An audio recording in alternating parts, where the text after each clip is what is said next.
Ils étaient partis apporter leur pierre à l'édifice de la démocratie dans leur région d'origine, le nord de la Côte d'Ivoire. Ils ont subi pour cela humiliation. Ils ont été victimes de violences. Certains ont eu la vie sauve en regagnant Abidjan. D'autres sont encore aux mains de leurs bourreaux. M. Soro, directeur local de campagne de Laurent Gbagbo, retrouve son épouse après plusieurs jours de calvaire. Que d'émotions.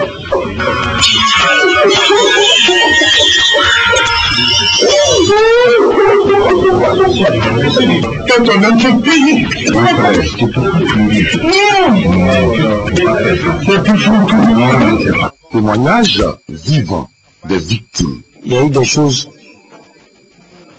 inhumaines qui se sont passées à Korogo.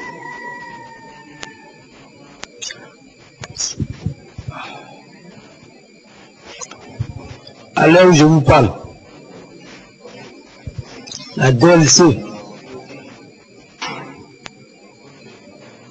du quartier Sauva, sa voiture a été incendiée. Il a été ligoté. Il est à l'hôpital à présent. Il y avait un monsieur qui était dans l'Ivoire. Quand il est sorti, il est venu avec le bic. Et il est venu casser le bic devant le président. Devant les gens, je dis, ah mon frère, toi tu as cassé le bic, on va voter comment? Déjà il avait vu mon papier que je prenais pour superviser parce qu'il y avait les deux doigts là-dessus. Il me dit, vous les bâtards comme ça là, c'est vous qui voulez installer Gbagbo, c'est vous qui envoyez le FPI à Korogo, on va vous tuer ici un à un. C'est dans ça que je suis sorti, j'ai vu tout le groupe venir huer sur moi. C'est là que j'ai demandé, mais au juste, qu'est-ce que j'ai fait? Quand j'ai dit ça, ils ont commencé à me frapper, me frapper, me tirer, aller derrière là-bas. Me frapper, me déshabiller, me blesser partout. Je me suis évanoui. D'autres disaient de tuer. Ils ont envoyé même le bruit. C'est là que quelqu'un m'a pris, m'a jeté dans une voiture. Là, je me suis évanoui. Pour moi, on partait me secourir. On m'amène encore à la 4e région. Ils vont m'enfermer là-bas.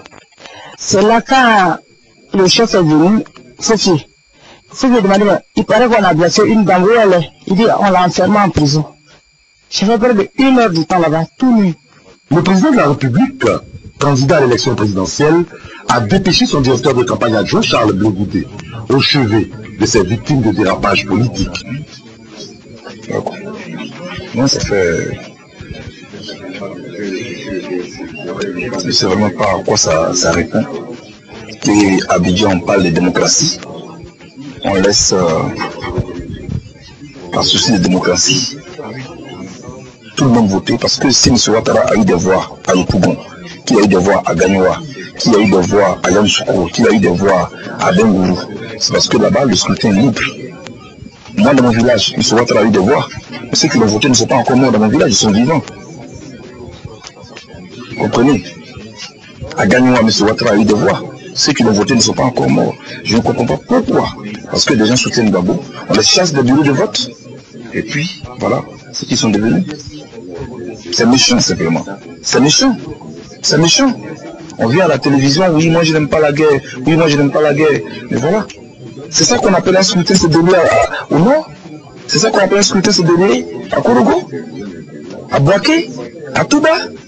Tous nos représentants ont été chassés des bureaux de vote. Mais pourquoi? Je pense que c'est bien que bon, ben, on loue Dieu. Ils sont en vie, c'est l'essentiel, mais d'autres sont morts. On veut me signaler à présent qu'il y a une dame qui vient d'être mise nue à Korogo en pleine vie sous le soleil simplement parce qu'elle soutient Gbagbo. C'est pas normal, c'est pas normal, c'est pas normal, c'est pas normal, c'est pas normal, ça c'est pas normal.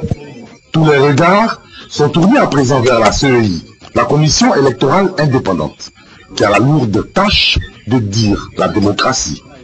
Mais franchement, l'enjeu méritait-il autant de vagues?